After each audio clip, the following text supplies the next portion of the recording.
Voici la minute du bonheur. Et aujourd'hui, le régime du bonheur. Voyez un monsieur qui a une maladie de foie.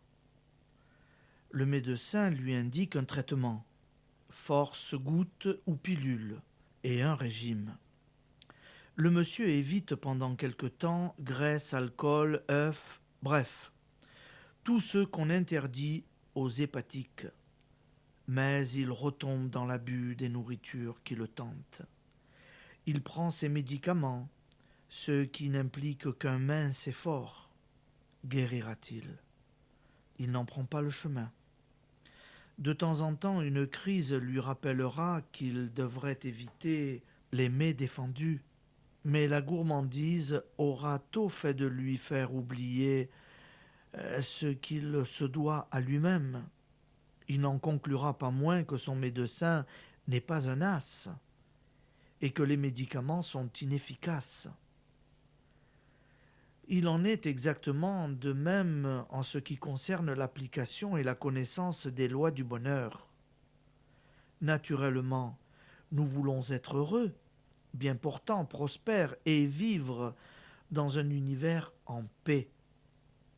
Nous nous mettons donc à appliquer les formules du succès et de la joie pour toutes les choses qui nous tiennent à cœur. Mais le régime, mais la transformation de notre caractère, la négation constante de toute pensée de dénigrement ou de haine, le refus de la peur dans les petites circonstances de la vie comme dans les grandes, la pratique obstinée du pardon, de l'amour, de la générosité, de l'espérance. Il suffit d'un rien pour nous en faire dévier. Et pourtant, lorsque nous voulons obtenir une belle réalisation, la réussite d'un projet, la santé d'un être cher, notre propre santé, nous sommes étonnés de ne pas y parvenir. C'est qu'on a pris les médicaments, mais point suivi le régime. Et de même que l'hépatique blâmait son médecin, l'aspirant au bonheur accuse les lois d'être du blablabla. Sérieusement, comment voulez-vous être en harmonie avec la loi universelle, conquérir les plus belles choses de la vie, alors que vous êtes incapable de surmonter et de maîtriser ce grain de sable que vous êtes? Application.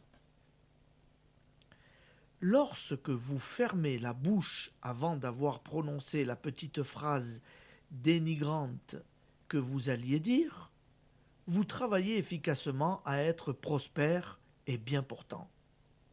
Lorsque vous refrénez un mouvement de colère ou d'inquiétude, vous agissez utilement pour votre bonheur et celui de tous.